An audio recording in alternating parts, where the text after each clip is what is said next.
வெளியே தான் அவ்வளோ பேர்னு பார்த்தா உள்ளுக்கும் அவ்வளோ பேர் தான் இருக்காங்க. பட்ட கொடுமையை நாட்டில் இருக்க எல்லாருமே தப்பி போகிற மாதிரி தான் இருக்குது. ஓகே தான் இருக்குது, ஆனால் நடுவில் வந்து மாட்டிட்டேன். முடிச்சு விட்டாங்க போங்க. ரயில்வே ஸ்டேஷன் மாதிரியா இருக்குது, இது கோயில் திருவிழா மாதிரி இருக்குது. இங்கே பாருங்க, சரியாக இந்த இடத்துல இருந்து 5:17 ட்ரெயின், அதே மாதிரி 5:17 வந்து நிற்கிது பாருங்கள். ட்ரெயினை விட்டு இறங்கியாச்சும் எந்த பக்கத்தால் வெளியே போகிறது தெரியாமல் இருக்குது. அங்கேருந்து போகிறாங்க, இங்கேருந்து போகிறாங்க, எந்த பக்கம் போகிறது. வணக்கம், இன்னும் ஒரு வீடியோவில் நான் உங்களை சந்திக்கிறேன். கிட்டத்தட்ட 2 மாதத்துக்கு பிறகு வீலாக் வீடியோவில் நான் உங்களை சந்திக்கிறேன். இப்போ உங்களுக்கு தெரியும், பின்னுக்கு இருக்கிற இந்த சூழலை பார்த்தாலே ஒரு விமான நிலையத்தில் இருக்கேன். விமான நிலையத்தில் இருக்க ஒரு வெளிநாட்டு பயணத்துக்காகன்னு தெரியும். இது எந்த நாட்டுக்கான பயணம்னு சொன்னால் ஜப்பானுக்கான பயணம்.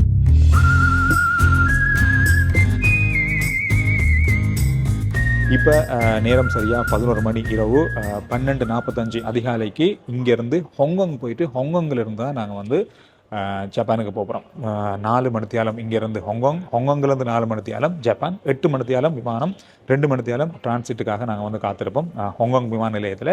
இந்த ஜப்பான் பயணத்தில் இன்னொரு முக்கியமான விஷயத்தை நான் உங்களோட பகிர்ந்து கொள்ள போகிறேன். என்னென்ன செலவாகுது, போக்குவரத்துக்கு என்ன செலவாகுது, சாப்பாடுக்கு என்ன செலவாகுது, ஹோட்டலுக்கு என்ன செலவாகுது, டிக்கெட்டுக்கு என்ன செலவாகுது, இது எல்லாமே வந்து முழுதாக இந்த வீடியோக்குள்ளே உங்களோட பகிர்ந்து கொள்ள போகிறேன். இருக்கைகளுக்கு திரும்பி புறப்படும் நிலைக்கு அதை சரி செய்து உங்கள் இருக்கை பட்டையை அணிந்து கொள்ளவும். ஹாங்காங் விமான நிலையம் வந்தாச்சு. இப்போ நேரம் ஹாங்காங் நேரம் சரியா 8:40. 10:30க்கு இங்கிருந்து ஜப்பானுக்கான ஃப்ளைட் இருக்கு நமக்கு. ஒடேங்கப்பா,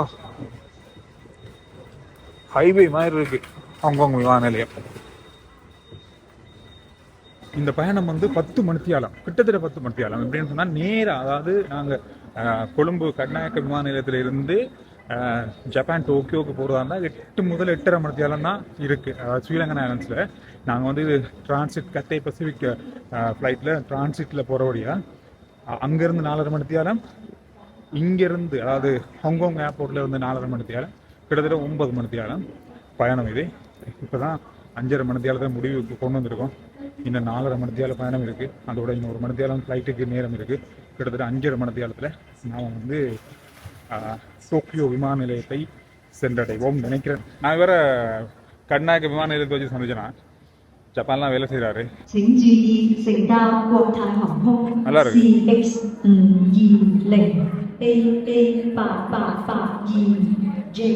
இருக்கிறதுக்கான இடங்களை பாருங்க, இவ்வளோ டிசைன் பண்ணி இவ்வளோ அழகாக வச்சுருக்காங்க பாருங்க. வித்தியாசமாக இருக்குது. இதில் ஒரு ஆள் இருக்கலாம், இதில் ஒரு ஆள், இதில் ஒரு ஆள், இங்கே பாருங்க எப்படி இருக்குன்னு. இப்படி வித்தியாசம் டிசைன் பண்ணி கதிரியால் வச்சுருக்காங்க. இதில் லேப்டாப் வைக்கலாம், நல்லா இருக்குது. ஒவ்வொரு ஏரியாவையும் வடிவாக செய்து வச்சுருக்காங்க. இங்கே வந்து குடிநீர் வாட்டர் ஜோன் அப்படின்னு சொல்லி நான் முதல் சைனாவிலையும் பார்த்தேன். இந்த விஷயம் இங்கேயும் இருக்குது. உள்ளுக்கு எந்த மாதிரி பெரிய அளவான இடம் இருக்கோ இந்த ஹாங்காங் ஏர்போர்ட்டுக்கு, வெளி இடமும் அந்த அளவு இருக்குது. பெரிய பரந்த பிரதேசம். நான் ஹாங்காங்கிட்ட அரவாசி இந்த ஏர்போர்ட்டாக தான் இருக்கும் போல இருக்குது. அவ்வளோ பெருசாக இருக்குது. கேமரா வச்சு தான் போகும். போர்டிங் பாஸ்லாம் ஒன்றும் பார்க்கவே இல்லை. நம்மளோட முகத்தை வந்து கேமரா ஸ்கேன் பண்ணுது, அவ்வளோதான். 45 பிஸ்னஸ் கிளாஸ் பாருங்க எப்படி இருக்குது கேத்தே பசிபிக்கில். இது பிஸ்னஸ் கிளாஸுக்கு அடுத்தது. இதுவும் நல்லா இருக்குது பாருங்கள் சீட். பிஸ்னஸ் கிளாஸ் இருக்குது, பிஸ்னஸ் கிளாஸுக்கு அடுத்த ஒரு பகுதியும் இருக்குது இங்கே. இதுதான் எக்கனாமிக் பக்கம். ஓகே தான் இருக்குது, ஆனால் நடுவில் வந்து மாட்டிட்டேன். அவ்வளோதான், இன்னைக்கு முடிச்சு விட்டாங்க போங்க.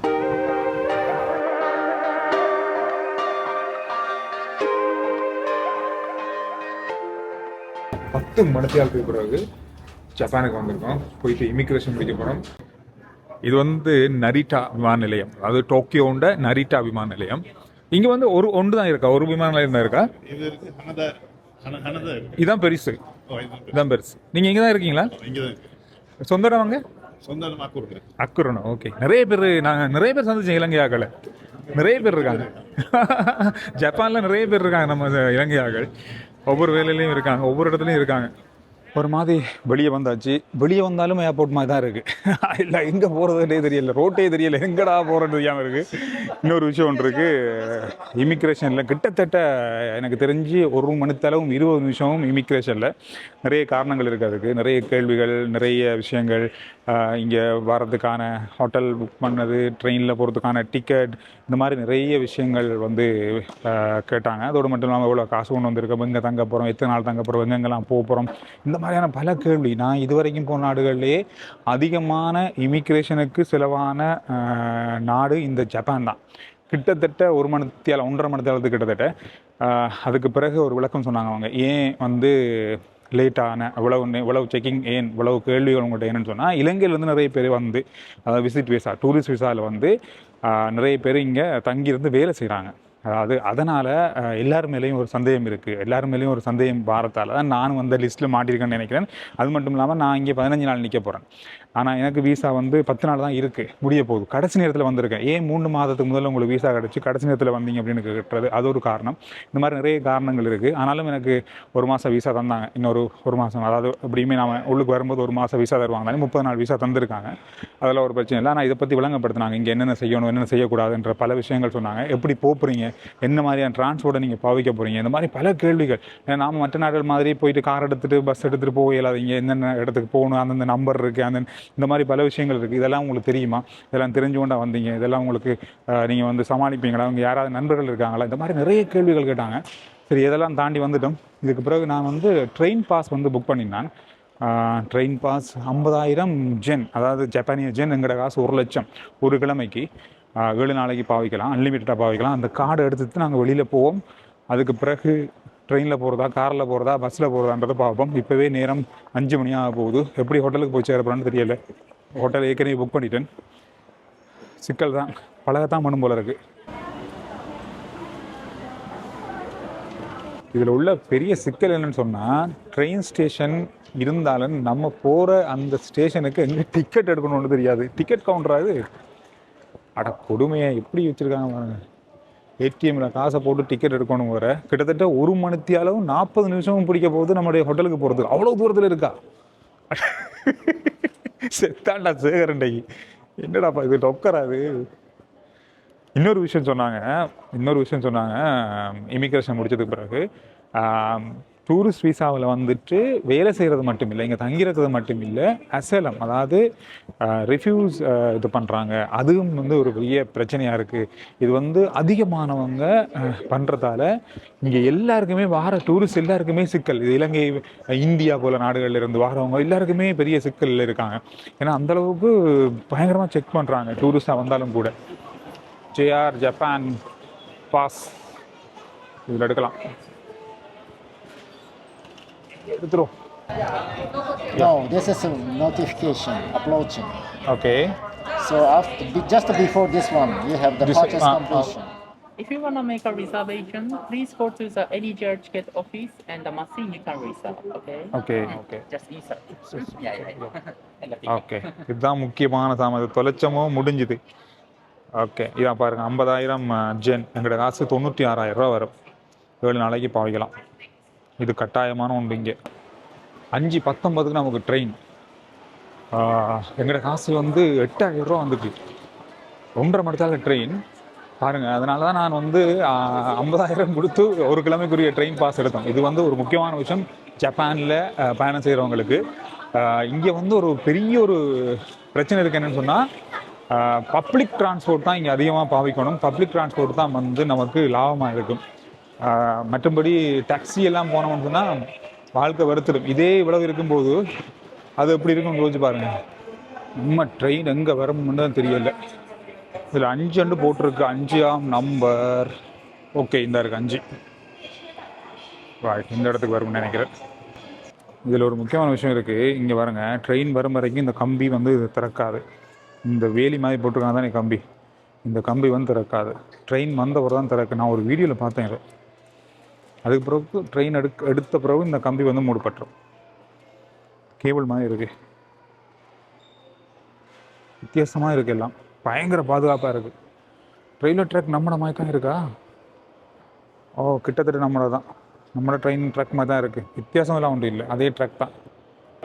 நேரம் இப்போ 5:14, 5:17 வருது ட்ரெயின்.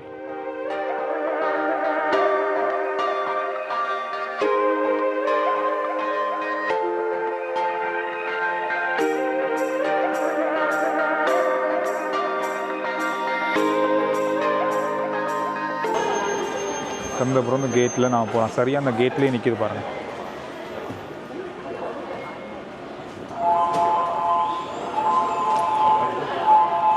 மேலே போயிட்டு பாருங்கள் தம்பி.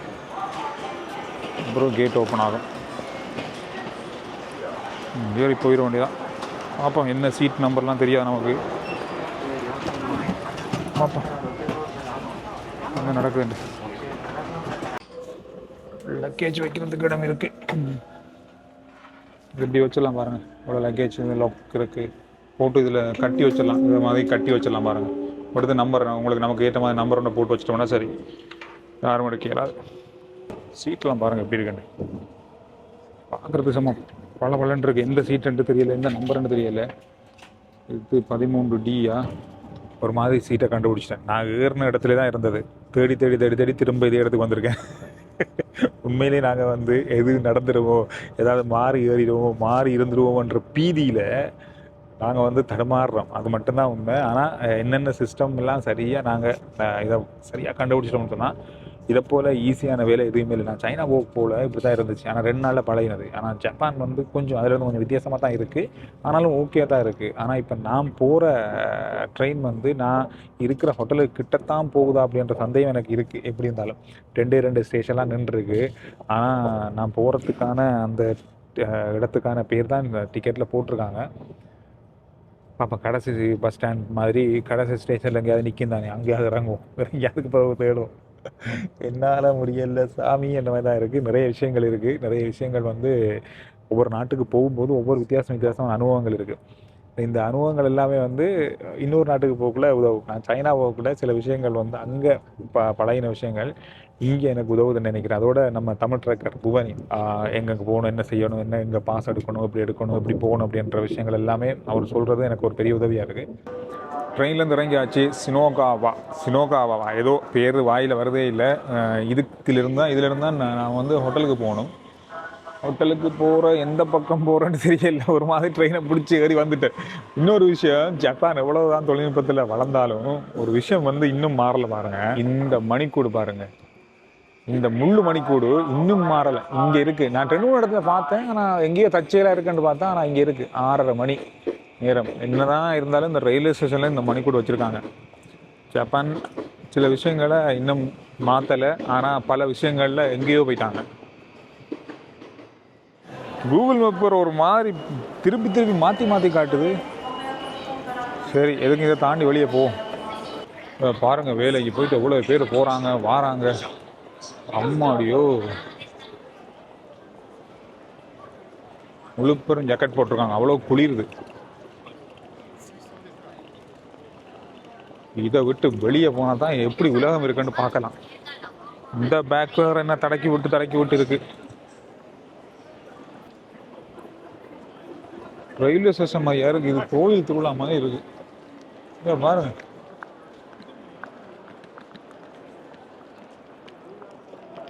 காலை எப்படியாவது பூந்து வெளியே ஓடிடணும். பாருங்க, கட்டடங்களை பாருங்க. எங்கப்பா, இதுதான் மெட்ரோ ஸ்டேஷன். நாங்கள் போய் வெளியே இப்போ தருமாறி கொண்டு வந்த ஸ்டேஷன் இதுதான். ஸ்டேஷன் மாதிரி இல்லை, சூப்பர் பெரிய ஷாப்பிங் காம்ப்ளெக்ஸ் மாதிரி இருக்கு. எப்படி இருக்கு இடம்? பரபரப்பாக இருக்கு. பொல்லன்னு மக்களாக இருக்கு. ஹோட்டலில் தேடி ஒரு மாதிரி வந்துட்டேன். ஆனால் நாம தான் செக்இன் பண்ணணும். கொடுமை. இதில் எப்படி செக் பண்ணுறது? செக்கிங் இங்கிலீஷில் கொடுப்போம். இந்த ஹோட்டலை வந்து செக்இன் பண்ணிவிட்டு நான் வந்து வெளியில் போகிறேன். இந்த ஹோட்டல் பற்றி இங்கே எப்படி ஹோட்டல் தங்குற முறை எப்படி இருக்குது, இந்த ஹாஸ்டல் எப்படி இருக்குது அப்படின்றத உங்களுக்கு தனியாக அடுத்த வீடியோவாக நான் உங்களுக்கு தரேன். கொஞ்சம் வித்தியாசமாக இருக்குது அப்படின்றதாக அதை வந்து அடுத்த வீடியோவில் உங்களுக்கு தரேன். இப்போ செக்இன் பண்ணிவிட்டு நான் வெளியில் போகிறேன். வெளியில் போயிட்டு எப்படி இருக்குது அப்படின்னு சொல்லி பார்ப்போம். குறிப்பாக சாப்பாடு எங்கேயாவது நல்ல சாப்பாடு இருக்கான்னு பார்த்து தேடி பார்க்க போகிறேன். தேடி பார்த்துட்டு சாப்பிட முடிஞ்சால் சாப்பிடுவோம், இல்லைன்னு சொன்னால் திரும்பி வந்துடுவோம். அப்படியே வாங்க சும்மா பார்த்துட்டு இந்த வீடியோ முடிக்கலாம். இது ஆரம்பம் இன்றைய நாளில் ஜப்பானுக்கு வந்ததுலேருந்து. எனவே இதுக்கு பிறகு வார நாட்களில் எதெல்லாம் நம்மளால் செய்ய முடியும், பார்க்க முடியுமோ அது எல்லாத்தையும் அடுத்தது வரப்போகிற வீடியோக்களில் நான் உங்களுக்கு தரேன். நேரம் இப்போ இரவு 9 மணி ஆகுது. வெளியில் இன்னும் பரபரப்பாக தான் இருக்குது நகரம். சும்மா கல்லன்னு இருக்குது. ரயில்வே ஸ்டேஷன் பக்கத்தில் இருக்கிறதால அப்படி இருக்குமா இருக்குன்னு நினைக்கிறேன். இருந்தாலும் வேலைக்கு போகிறவங்க இப்போயும் வேலைக்கு முடிச்சு இப்போவும் வீட்டுக்கு போய் கொண்டிருக்காங்க. இந்த பக்கம் பாருங்கள், டாக்ஸி இல்லாமல் எவ்வளோ பெரிய வாகனங்கள் டாக்ஸி பயன்படுத்துகிறாங்க பாருங்கள். இந்த பக்கம் பாருங்கள், எவ்வளோ பெரிய கார் பாருங்கள், எல்லாம் எலக்ட்ரிக் கார் தான். டேங்கப்பா, பெரிய பெரிய வாகனங்கள் எல்லாம் டொயாட்டாண்ட வித்தியாசமான வாகனம். இதெல்லாம் நம்ம ஏரியாவில் இல்லை, ஆனால் டாக்ஸிக்கு பயன்படுத்துகிறாங்க. எல்லாமே எலக்ட்ரிக் வாகனங்கள் தான். ஃபுல் லக்ஸரியான அதி சொகுசு வாகனங்கள் எல்லாமே டாக்ஸிக்காக பயன்படுத்துகிறாங்க. ஏரியா கொஞ்சம் வித்தியாசமாக தான் இருக்குது. இந்த ஏரியா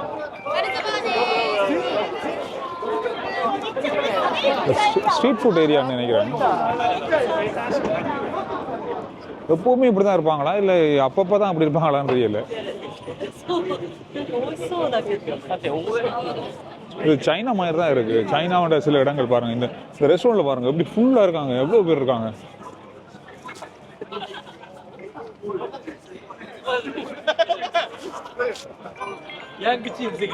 சிரிச்சு சந்தோஷமா சும்மா கலன்னு இருக்காங்க. ஒவ்வொரு ரெஸ்டாரண்ட்டுக்குள்ளேயும் இருக்கவே இடமில்லாத அளவுக்கு ஆட்கள் இருக்கு.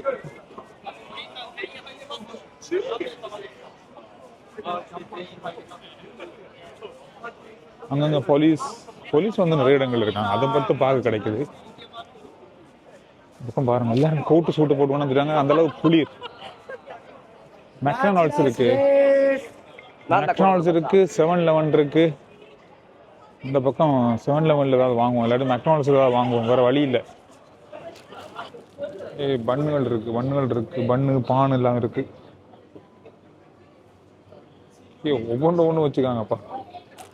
சிக்கன் எல்லாம் பொரிச்சுதான் உள்ள வச்சிருக்காங்க. சோளம் எல்லாம் ரோஸ் பான் எல்லாம் போட்டு முட்டையெல்லாம் போட்டு வச்சிருக்காங்க. எவ்வளோ இது? 208, 224. நாளையோட முடியுது. ஒரு நாள் 2 நாள் தான் இருக்கும் போல. சரி வராது. மெக்டானல்ட்ஸுக்கு போ. அப்படியே எங்கப்பா எவ்வளோ க்ரௌடாக இருக்குது. English okay. ஆர்டர் பண்ணிட்டேன். கார்ட்டில் தான் பே பண்ணேன். கார்ட் வந்து வேலை செய்தீங்க, ஆக்டிவேட் பண்ணிட்டு வந்தபடியாக வேலை செய்யுது. மெக்டானல்ட்ஸ் சிக்கன் கட் சாப்பிட்டு இப்போ எத்தனை வருஷம் ஆயிடுச்சு? கிட்டத்தட்ட 1 வருஷம் ஆகுதுன்னு நினைக்கிறேன். நல்லா இருக்குது. காஃபிக்கு வந்து பால் கொடுத்துருக்காங்க.